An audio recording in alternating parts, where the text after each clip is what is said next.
This is 99% Invisible. I'm Roman Mars. So many classic movies have been made in downtown Los Angeles, even if they didn't take place in downtown Los Angeles. It's always fun when you're watching a movie that takes place in New York and you spot a palm tree. It's like, gotcha. Palm trees are just one of the factors that a location scout has to worry about. For most films, they really have to avoid them. And then everyone's like, oh yeah, we can just digitally remove them now, but it's at a cost. Lori Bolton is a location scout in LA. She's worked on Inception, Heat, A River Runs Through It, a whole lot of movies. She was the first ever location professional ever asked to join the Academy. You're not the only one, right? I am the only one, the first and the only, yeah. On Location with Lori is producer Avery Trufelman. Lori's job is to find interesting, plot-conducive locations. Lots of them. I frequently will show someone over 100 different options for one location, before they get a sense of what they want. But scouts also have to make sure that the locations they find are actually usable. So a big part of Lori's job is convincing property owners to say yes, a part which she is really, really good at. I have a question for you. Maybe I'll have the right answer. Okay, the right answer is yes. Okay, that's your first one. All right. I just want to show her that she's from Oakland. I want to show her. Lori sweet-talked our way up to the top floor of City Hall, up to a panoramic view of Los Angeles. It's a great river. So, LA has its problems, but I think any location person you talk to is just really proud of the city and the variety of locations and how much fun it is to, drive around and discover things.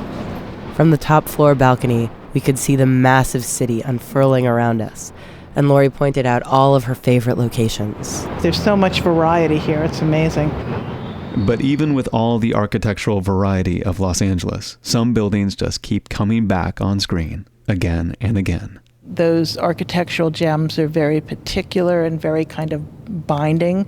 It's someone's watching it for 10 minutes going, my God, this feels so familiar. What is this location? I know it. And then all of a sudden it's like, oh my God, that's the Bradbury Building.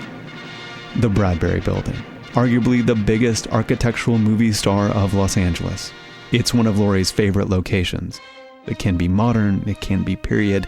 It's kind of upscale steampunk. The ironwork, the open balconies. It's just a beautiful building. The Bradbury made its first on-screen appearance in 1943 in the movie China Girl when it played a Burmese hotel. It played a London military hospital in White Cliffs of Dover. It was the background of the film noir-style thriller DOA in 1950. Mr. Marlowe? Yes? In the 1969 movie Marlowe, Bruce Lee steps into an office of the Bradbury and kicks all the furniture apart. It played an office again in the final scene of 500 Days of Summer. Nice to meet you. I'm Autumn. It was a movie studio in The Artist. It was a chocolate factory in a recent commercial for Twix.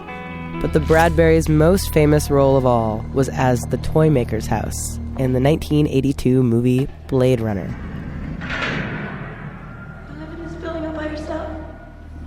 In Blade Runner, the Bradbury is a dark, moody ruin, which seems like some real Hollywood magic when you see what the building actually looks like. From the outside, the Bradbury just looks like a brick office building at the corner of 3rd and Broadway downtown. Kind of unremarkable. But then you step inside and it's like, ah! There's this great biblical shaft of light shining through it. It's basically a tall, narrow courtyard, walled in with terracotta, covered with a glass ceiling, and flanked by 2 iron, clanking, hydraulic-powered elevators, the kind that are still run by human operators. Avery rode in one when she visited the building. Thank you. There's a reason the Bradbury is in so many films. For one, it's really beautiful. Its floors are tile, its steps are marble, and each floor rims the atrium with a layer of ornate wrought iron balcony. But it's not just aesthetics. You have the balconies in all of the different levels, and you can shoot across and down and catty corner. The balconies allow the crew to shoot at many different angles and create a whole range of different moods for various genres. The romantic comedy would probably be straight on. The horror movie would be more shooting up, shooting down, maybe that sense of vertigo. And the Bradbury can accommodate all the film gear. They just have to get in so many toys, the lights and the boom arm and this and that. But look at the ceiling height, this is great. Also, the Bradbury is near a parking lot, which is surprisingly crucial, because a film shoot involves vans and trailers and tons of people and tons of equipment, and the parking lot is the place to put it all. It's also nice that the Bradbury is close to downtown and the crew can just go grab lunch. It is, there's like nothing like it in Los Angeles, and we're so glad it's still here. That's Kim Cooper, architectural historian. She brought me back to the Bradbury, along with her husband, Richard Shave. We are founders of Esotouric, which is a bus tour company that gives tours of Los Angeles focusing on architecture, true crime, and literature. 3 elements which all come to a head in the Bradbury building. The Bradbury opened in 1893, way before the movies ever came to LA. And for the record, it's not named after the sci-fi novelist Ray Bradbury. It's named for Louis Bradbury, a gold mining millionaire. In the mid-1890s, Mr. Bradbury decided he was going to build a building with his name on it because he was an important man that had built up the city. So in 1892, Bradbury commissions this big deal famous architect, Sumner Hunt, to design his building. But Bradbury didn't like any of the plans that Hunt showed him. Bradbury, disappointed, turns to leave Hunt's office. But as he goes out, for some reason, his eye is caught by one of Hunt's draftsmen, this young guy named George Wyman. He's 29, 30. He has no professional training yet as an architect. And no one knows why, but Bradbury takes Wyman, pulls his sleeve, and says, I have an offer to make to you. Well, that offer is completely impossible and inappropriate. He wants to hire this kid, who isn't an architect, to build this very important $500,000 office building. And this young guy, George Wyman, is a bit weirded out, understandably, because he is totally unqualified for this job. And he didn't want it to seem like he was taking business away from his boss.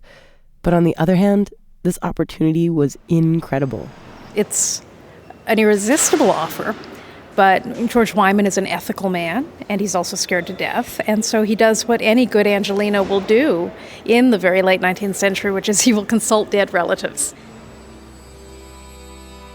Spiritualism was huge at this time, and George Wyman thought that his deceased brother, Mark, might have some wisdom to offer from the afterlife.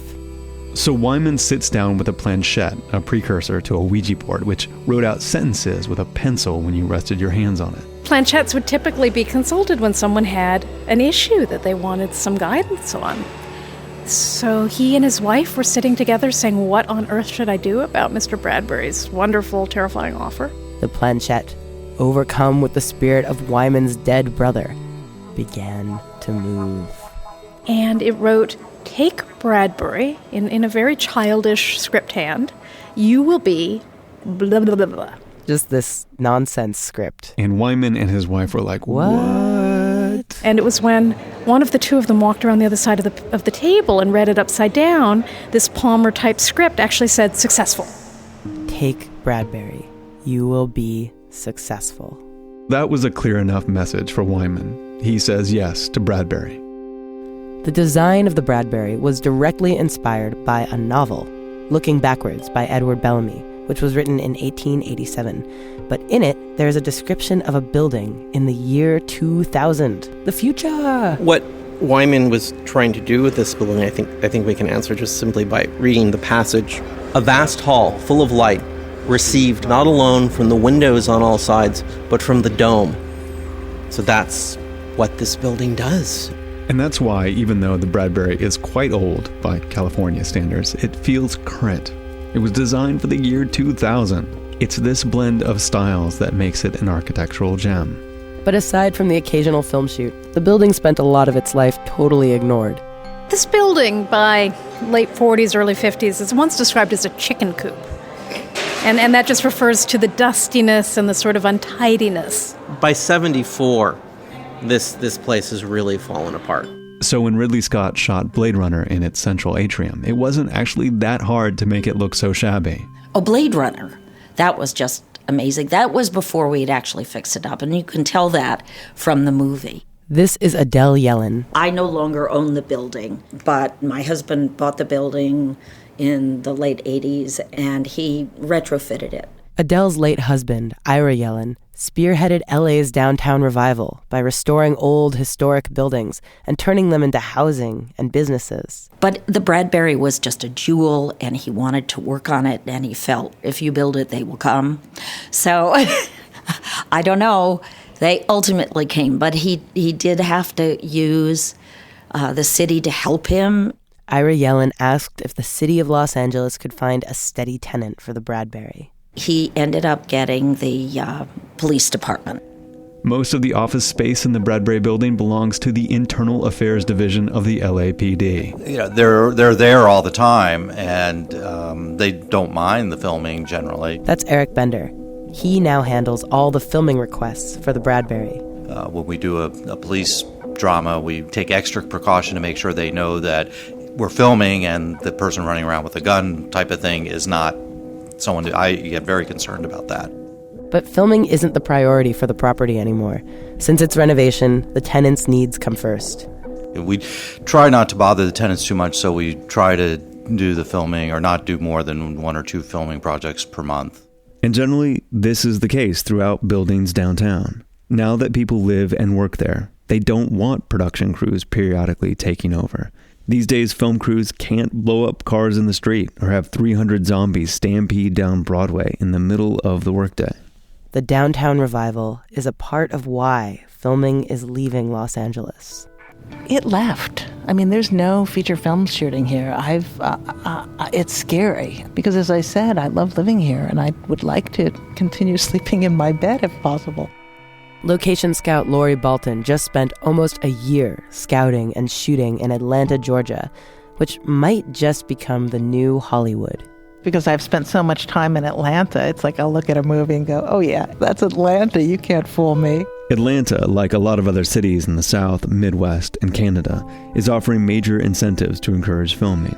These tax breaks can save producers millions of dollars. I don't understand how these places are not going broke, giving the incentives that they are.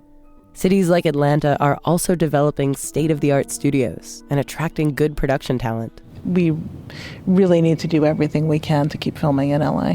Which would mean making the public more open to the disruptive film shoots and keeping the costs of permits down and adding new tax incentives and to stop developing so rapidly. What's happening in LA is we're losing a lot of our parking lots. They're tearing them down and putting buildings up, so.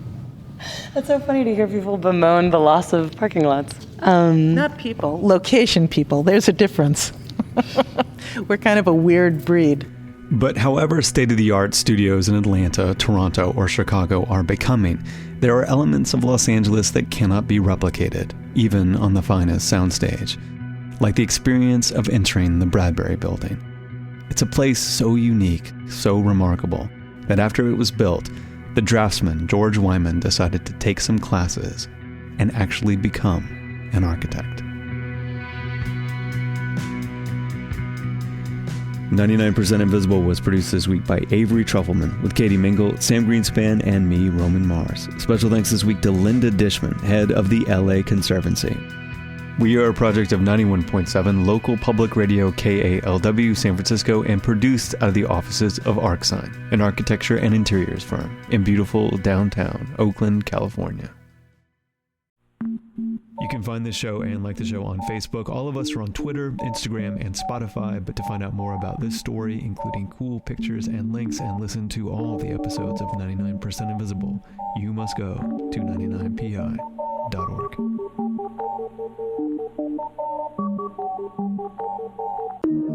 Radiotopia from PRX.